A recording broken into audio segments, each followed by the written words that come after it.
안녕하십니까 시청자 여러분. 저는 북한에서 10년간의 군 생활을 마치고 제대한 이후에 대한민국에 와서 살고 있는 탈북민 이소연입니다. 반갑습니다.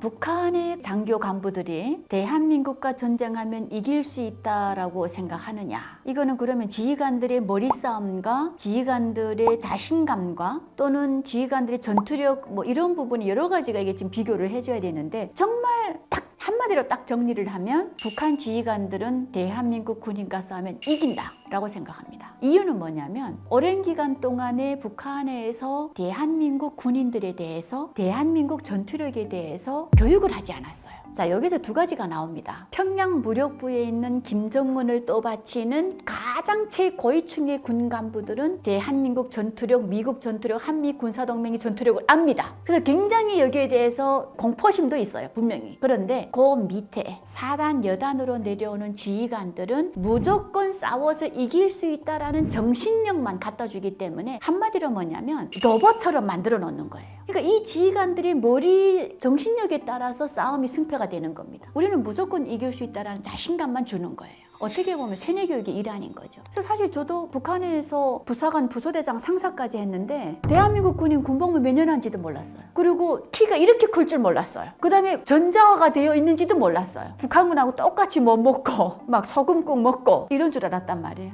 아이고 우리 같이면 이길 수 있지 뭐. 그러니까 이게 뭐냐면 무자비한, 어떠한 비교를 할 수 없는 무자비한 정신력만 지휘관들에게 갖다 준다. 요 지휘관들도 계급의 차이에 따라서 있는 위치에 따라서 국군하고 싸우면 이긴다 진다를 생각하는 것이 다르지 않을까. 최고위층 간부들은 거의 미국이나 한국에 대한 이 정보를 굉장히 이 사람들은 리얼하게 받아들여서 체제를 받들어야 되는 사람이고 체제를 이끌어가야 되는 지휘관들이잖아요. 그래서 압니다. 그래서 이 사람들은 우리가 싸우면 져 라고 해요. 실질적으로 저희가 평양 무력부에 가서 통신훈련을 그대당이 각 군단별 경기를 했거든요. 경기하는데 고사총을 저희가 정찰해온 자료를 가지고 옆에서 포를 쏴야 됩니다. 근데 이 포가 제대로 못 나갔어요. 평양 무력부에서 나온 지휘관이 뭐라고 하냐면 어차피 우리 무기 적 전투기 못 쏴. 쟤네 전투기 못 이겨.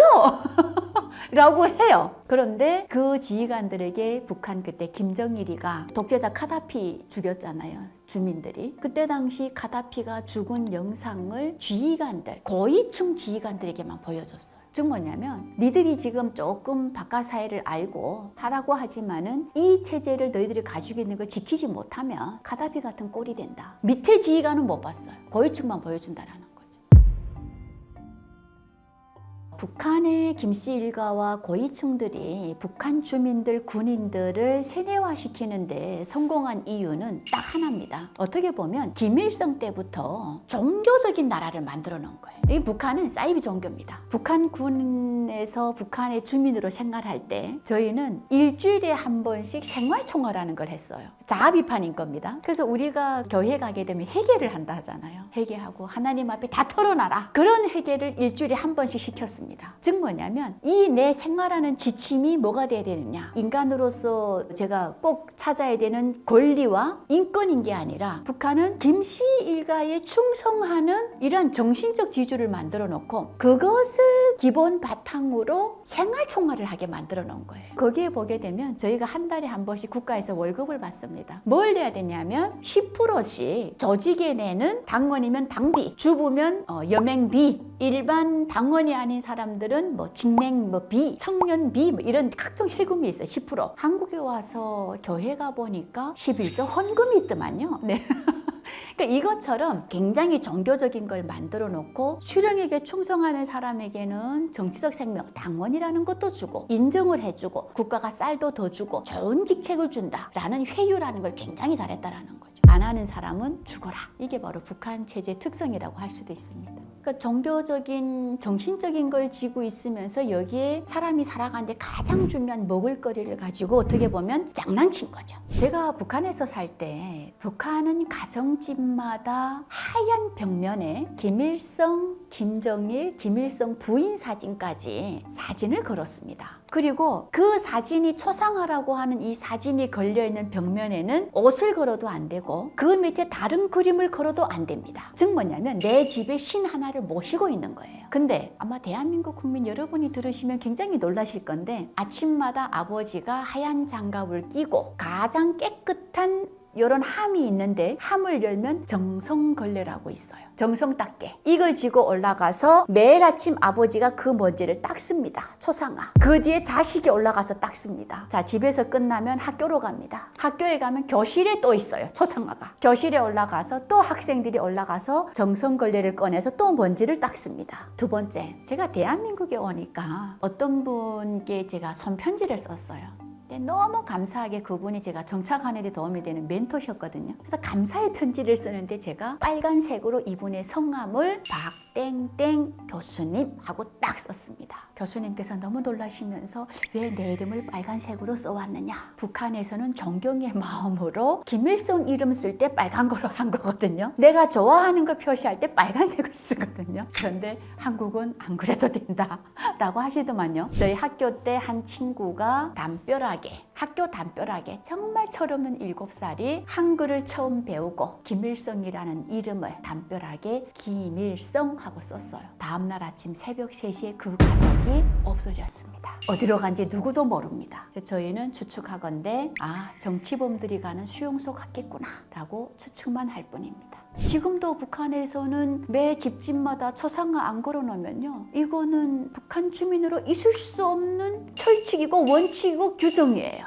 집집마다 김일성, 김정일 사진은 다 걸려져 있습니다. 그래서 하나의 북한은 집안에 들어가면 인테리어 같은 거예요. 대한민국에서는 이렇게 딱 들어가면 막 멋진 그림 그려놨다, 뭐 미술 작품이 있다, 또는 가족 사진을 굉장히 크게 해서 걸잖아요. 네, 근데 북한은 김일성, 김정일 사진이 있다, 또는 거기에 어떤 사진이 있냐면 90년대 중반, 2000년대 초반에 가서 김일성, 김정일, 김일성 부인 3명이 군복을 입은 사진이 새로 나왔어요. 이것을 3대 장군 위인상이라고 했거든요. 그래서 갑자기 그냥 정장 차림의 사진이 초상화만, 국가가 나눠준 이 초상화만 있었는데 갑자기 3대 장군 위인상을 간부들이 그것을 어디서 몰래 빼내서 집안에 걸어놓으면 집안의 인테리어가 달라지는 겁니다. 최고급 인테리어입니다.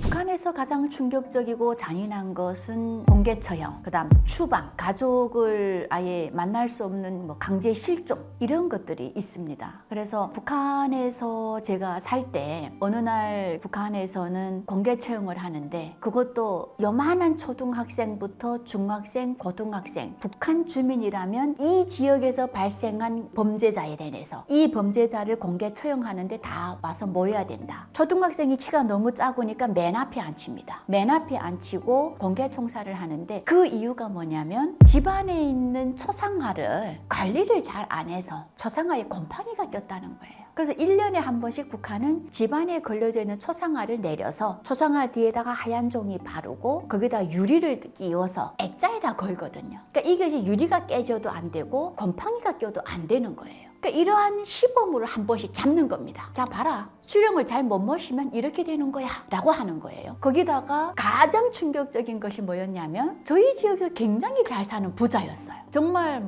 북한에서 그때 당시 없던 막 선글라스를 끼고 시당 책임비서 승용차를 막 아무 때나 불러서 탈 수 있는 간부, 이런 부자였어요, 말 그대로. 근데 어느 날 이 집 아버지를 공개 처형한다. 그래서 나가보니까 집안에 돈이 너무 많으니까 수시로 와서 집을 수색하고 그 돈을 뺏어가니까 돈을 어디에 숨겼을까요? 초상화에 숨긴 겁니다. 초상화 뒤에다가 달러를 숨겨서, 어디에 감히 수령님 초상화 뒤에다가 미국놈 달러를 숨겼느냐, 이것이 정치적 반역자가 되어서 공개 총살당한 사례도 있습니다. 북한에서 세뇌하는 데서 가장 중요한 것이 어떻게 보면 채찍과 당근이란 말을 우리가 한국에서 좀 쓰고 그러는데, 공포 정치인 것 같아요. 공포심. 즉 뭐냐면, 제가 탈북할 때 저희 아버지가 그랬습니다. 1차 탈북을 해서 북한에 잡혀가서 감옥 생활하고 나오니까 아버지가 하는 말이, 또 넌 탈북해서 가야 되지 않겠느냐, 어차피 여기서 인정도 못 받는데 가야 되지 않겠느냐라는 말을 굉장히 돌려서 뭐라고 했냐면, 가란 말도 못하고 부모가 탈출을 하란 말도 못하고 이 사회에 미래가 있겠느냐, 이런 말씀으로 굉장히 이렇게 돌려서 이런 말씀을 하셨는데, 어떻게 보면 아버지는 자식한테 탈북을 해라, 이것이 사회에 알려지게 되면 저희는 아버지로부터 시작해서 온 가족이 몰살당하는 거예요. 한 사람 시범을 잡고 또는 한 가족에서 그 한 사람을 처벌함으로 인해서, 자 봐라, 한 사람이 나라에 반역하는 죄를 지으면 3대를 멸살시킨다는, 우리 멸족시킨다라는 이러한 공포 정치가 있습니다. 그래서 북한은 성분이 계급으로 나뉘어져 있어요. 제일 맨 밑에 적대계층, 이 적대계층은 시간이 지나도 세월이 지나도 변하지 않는 적대계층, 언제든지 국가를 위해서 총을 거꾸로 두는 사람들인 거예요. 여기에 누가 들어가냐면 월남자 가족, 국군 포로, 이런 사람들이 들어갑니다. 그 위에 또 군중 심리를 따져서 노동자, 농민, 그 위에 조금 어떠한 또 계층 이렇게 들어가면서 맨 위에 중앙당 간부들까지 이렇게 올라가는데, 사실 이러한 공포 정치라는 걸 통해서 북한 주민들을 심리적으로 조절을 해가면서 인간의 심리를 기계처럼 만들기도 하고, 여기에 당근이 뭐냐면 이 국군 포로 가족 중에서 당근이라는 선물을 받은 가족들이 있어요. 한국에서 넘어와서 국군 포로가 결혼을 했는데, 또는 월남자 가족인데 가끔 보면 통일이 됐을 때, 한반도 적화가 됐을 때 대한민국 당진 또는 대한민국 충청남도, 대한민국 서울에 가서 너는 서울시 시장이야 라는 간부직을 맡은 사람들이 있습니다. 국가가 이미 너는 통일이 됐을 때 가서 서울시장 할 사람이야 라고 직책을 준 집안이 있어요. 월남자 가족인데, 즉 뭐냐면 당근을 준 겁니다. 우리는 국가가 너를 인정해줘서 통일됐을 때 네 고향에 가서 간부도 하게끔 우리가 인정을 해줬으니까 북한에서 할 동안 충성을 해라 라는 거죠. 이 사람들은 사실은 통일이 됐을 때 내가 서울시장 할 수 있지만은, 그때 당시는 국가가 인정해서 서울시장직을 미리 줬어요. 통일된 다음에 주는 게 아니라 미리 주고 통일됐으면 네가 가서 실행을 하라라는 거예요. 그래서 이 사람은 이미 당근을 받은 사람인 거예요. 정치적으로 인정받은 사람이라서 굉장히 그 자식들까지 행복해합니다. 북한의 정치범 수용소는 국가가 운영하는 교화시설입니다. 그런데 일반 감옥하고 다른 것이 국가 보위성이나 또는 국가 안전성 같은 곳에서 따로 관리를 합니다. 여기는. 그래서 우리가 여기에 들어가 있는 사람을 16만에서 20만 명으로 추정을 하거든요. 즉 뭐냐면 사회하고 아주 분리를 시키고, 그 수용소라는 곳은 정말 공개 처형이라는 것을 통해서 죽이지 못해서 데려가는 사람, 거기에 가면 꼬리 없는 짐승, 각종 노동을 통해서, 각종 교육을 통해서 이 사람들을 혁명화를 시키기 위한, 어떻게 보면 북한은 수용소라고 안 하고 혁명화 관리소라고 합니다. 그래서 거기에 들어가면 두 개의 부류가 있어요. 완전 통제구역과 비완전 구역이 있습니다. 그래서 여기에 가면 완전 통제구역 사람들은 죽어도 못 나오는 사람들, 그런데 완전 통제구역이 아닌 그냥 일반 구역에 들어간 사람들은 본인도 모르는 형이 끝나면 나오는 사람들. 그래서 거기에 보면 김정은 옆에서 지금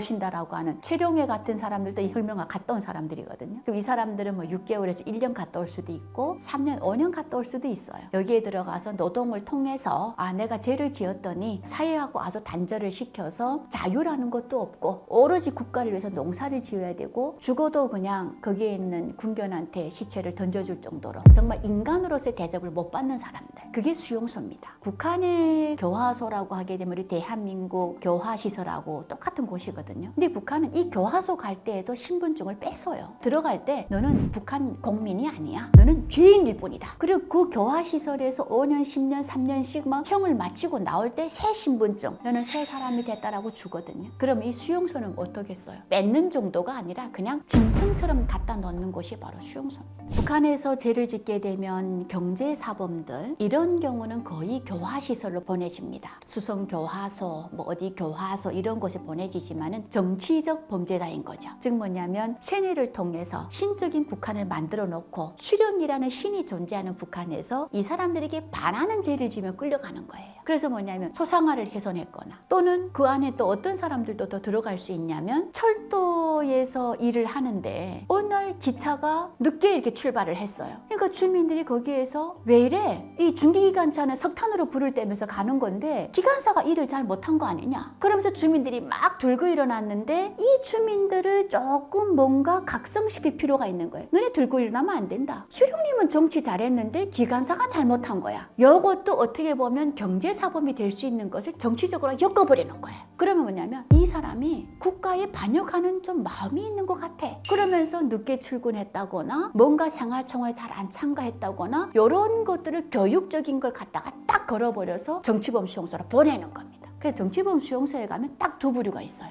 아주 순수하신 사람들. 정말 코에 걸면 코걸이, 귀에 걸면 귀걸이 돼서 그냥 막 뭔가 뒤집어 써서 온 사람들. 또 하나는 어떤 부류가 있냐면 정말 북한 사회를 바라보는 시각이 예리했거나 정말 머리가 깨가지고 북한의 정치 이건 잘못된 거야 라고 한 번쯤 표출했던 사람들. 그래서 수용소는 이런 사람들이 가는 곳이에요. 김정은이 집권한 이후에 가장 초창기에는 김정일을 모셨던 사람들, 김정은이가 등장하면서 그것을 지탱하고자 했던 간부들이 굉장히 많이 숙청됐어요. 즉 뭐냐면 어린 지도자를 모셔야 되는 사람들인데 이 사람들이 김일성, 김정일을 겪어본 60대, 70대 노인네들 아니겠어요? 그러니까 김정은이가 까부는 모습을 보면 이건 아닌데 이런 식으로 약간의 조언을 했거나 약간의 행동을 잘못했거나 즉 뭐냐면 앉아서 회의 시간에 졸았다고 박격포로 쏴버렸단 말이에요. 심지어 장성택이 같은 자기 고모부도 포로 날려버렸잖아요. 실제 그때 제가 북한에 있는 브로커들하고 통화하면 장성택이 때 진짜 북한 주민들은 진짜 고모부를 죽였을까? 장군님이라고 모셨던 우리 김씨 일가인데 고모부를 죽일 정도로 그렇게 패륜하냐? 이런 분위기가 있었다라고 해요. 근데 일반 주민들 대상으로 하는 공개 처형은 줄였느냐 늘었느냐? 이것은 국제사회가 그동안에 북한의 공개 처형을 꾸준히 지켜보고 그것을 본 탈북민들이 증언이 늘어나니까 요즘에는 비밀 처형이 늘었죠. 그래서 기존에 저희 때에는 막 사람들 모여놓고 학교마당, 장마당 이런 데서 공개 처형했거든요. 체육장 뭐 이런 공개 공설운동장 막 이런 데서. 그런데 지금은 보위부, 보안서 같은 비밀 시설에서 비밀 처형이 굉장히 많이 일어납니다.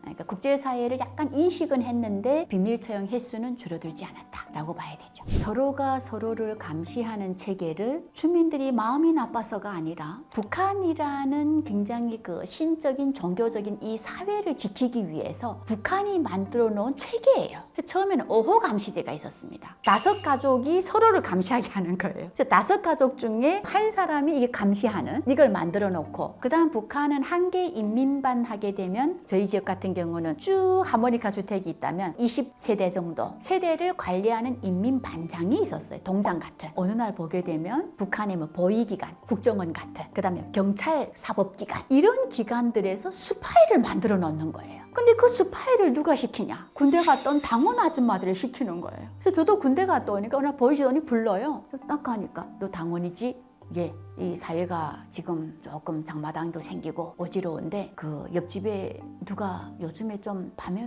갔다 오는 것 같아?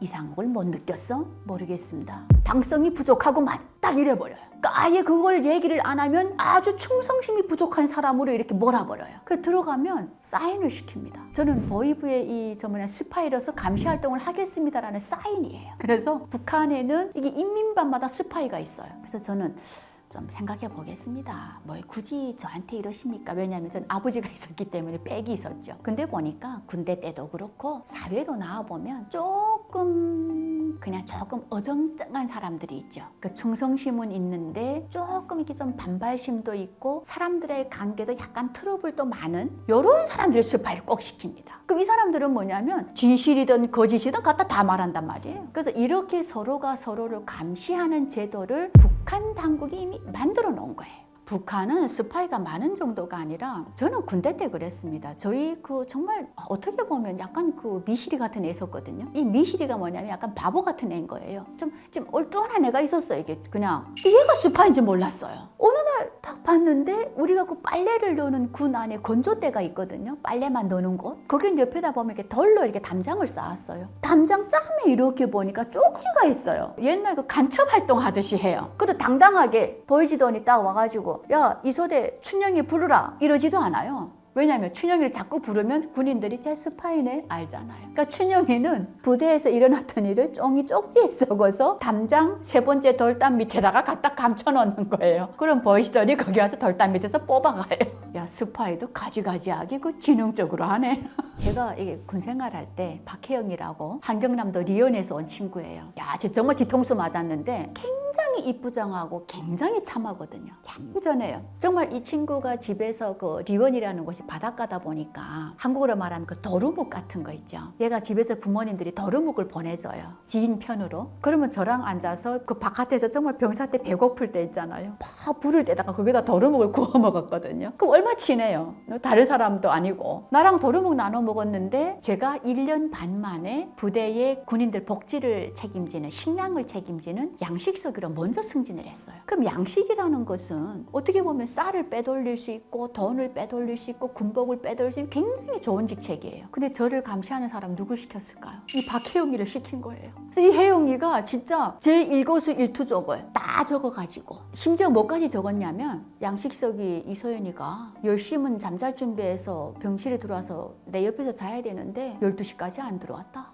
저 사람이 창고에서 뭐 했는지 모르겠다. 그리고 어느 날 보니까 제가 알지도 못하는 옆에 부대 그냥 잠깐 스쳐봤던 뭐 지휘관하고 좋아한다. 이렇게도 만들어지고. 야, 제가 그래서 그때 인간 수업을 다시 하는구나. 근데 그 스파이들을 또 승진시켜서 별 달아서 쓸 만큼 쓰다가 다른 부대를 탁 보내더만요. 그런 모조리도 있었습니다. 제가 북한에 가서 북송돼서 감옥생활 2년 할 때 한 여자가 들어왔는데 굉장히 이쁘장하고 돈도 많은가 봐요. 근데 이 여자는 무슨 장사를 하다 걸렸느냐라고 보니까 김일성 아까 제가 3대 위인상이 나왔다고 했잖아요. 군복 입은 사진. 이 사진을 중국에다 팔았다는 거예요. 그 조상화는 팔면 안 되거든요. 이 여자는 정말 총살감인 거예요. 그래서 이걸 어디서 구했느냐라고 보니까 과부였는데 그 경찰 남자 그 유부남하고 사귀는 사이고 이걸 위인상을 얻어서 팔았는데 딸내미가 갖다 고발한 거예요. 왜냐면 이보다 아버지 유부남이 꼴 보기 싫고 우리 엄마가 조상화 팔았으니까 다 죽어봐라 하고 고발한 거예요. 그래서 제가 저 여자는 무조건 죽었다. 근데 사법경찰이 힘을 써서 집행유예 6개월 받고 나가더만요. 그러면 스파이가 만약에 거짓말을 하면 어떡해요? 근데 오히려 거짓말이라도 북한의 이 사법기관에 있는 사람들은 거짓말이다. 진실이든 가리지 않습니다. 그냥 만들어 놓고 어느 날 사람을 죄 없는 사람도 뭐 죽일라니 거짓이든 진실이든 많이 보고하면 좋은 거예요. 북한의 세뇌를 탈출하게 된 어떻게 보면 탈북과 연결된 가장 결정적인 거 배고픈 앞에서는 장사가 없습니다. 진짜 집안에 부모님이 그나마 빽이 있어서 배고픈 고생을 안 하면서 살았는데 아니 제대하고 보니까 10년이면 강산이 변한다더니 강산은 하나도 개발되거나 변한 건 없는데 장마당이 만들어지고 국가는 쌀을 안 주고 정말 머리 굴려서 장사하는 사람만 살아남는 승냥이들만 남은 거예요. 즉 뭐냐면 남을 밟고 일어서는 사람만 살아남은 거예요. 그러면서 정말 거지식한 아버지, 그 학교 선생님 했던 거지식한 사람들은 정말 너무 어려워 죽겠는데 북한에서 그랬습니다. 야, 훈장이 싼 똥은 개도 안 먹는단다. 이 말이 북한에서 21세기에 통했어요. 이게 조선시대에 하는 속담인데 훈장이 그만큼 아는 것도 많고 재수 없고 뭐 좀 그래서 개도 그 똥 안 먹는데 이런 식이었거든요. 근데 북한에서는 너무 배고파서 먹은 게 없으니 훈장똥이 맛없다라는 거예요.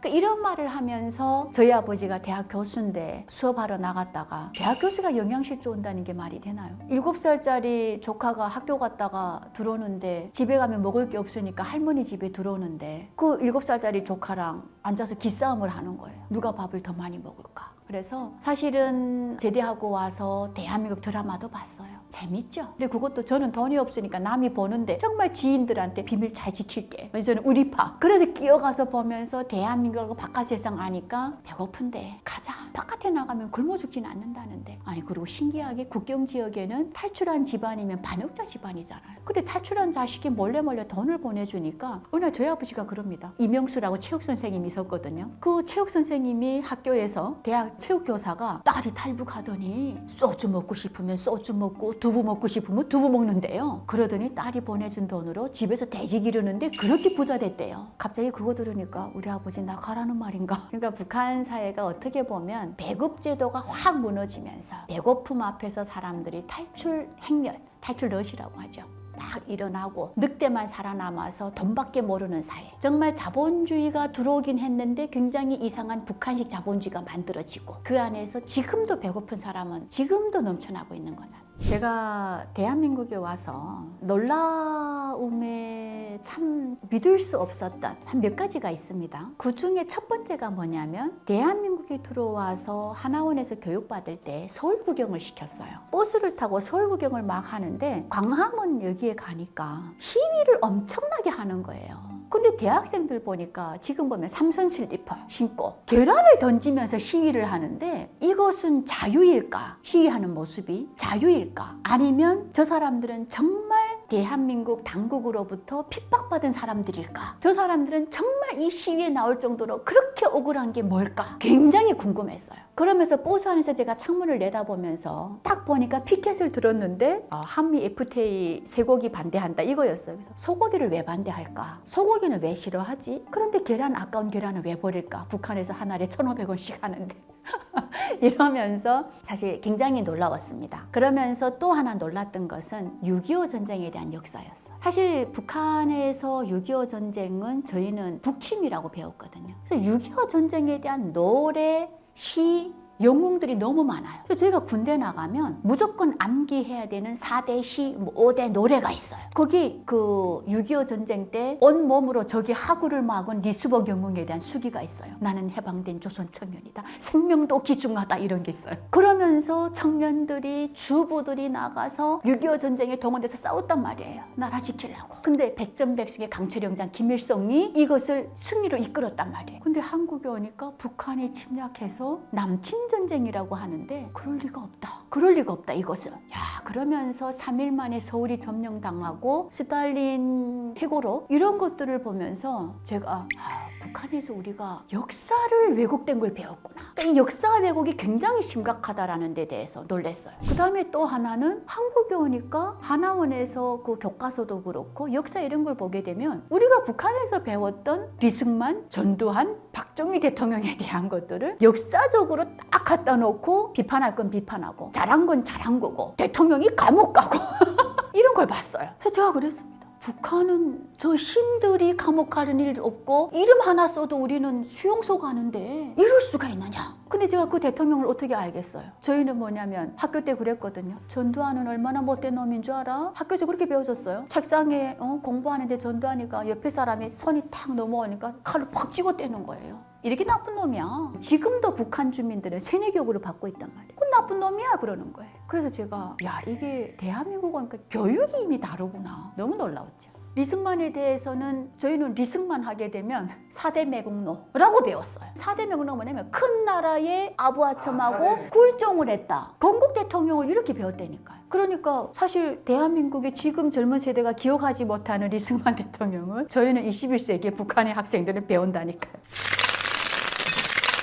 여러분 제가 참 북한에서 30여 년 세월을 살면서 역사가 왜곡된지도 모르고 북한 체제를 지키는 것이 당연한 것이라고 생각하면서 사실은 통일병사로 군복무를 10년 마치고 제대하고 와서 장마당 시장경제에 뛰어들면서 정말 너무도 배고파서 선택한 것이 대한민국이었습니다. 그런데 와보니까 자유민주주의라는 것이 이런 거였구나 라고 느끼는 순간순간은 정말 저는 물을 안 길어 먹어서 좋고요. 24시간 전기 안 가서 좋고요. 제가 여행 갈 때 누군가 와서 저를 감시하지 않아서 좋고요. 기차를 타는데 여행증명서 검사를 안 해서 좋고요. 제가 여권을 가지고 다른 나라 여행을 갈 수 있는 권리를 누릴 수 있는 이러한 대한민국이라서 너무도 좋은 것 같습니다. 대한민국에 와서 참 이제는 열심히 감사한 마음으로 대한민국의 일원으로 더 잘 살아가고자 합니다. 감사합니다.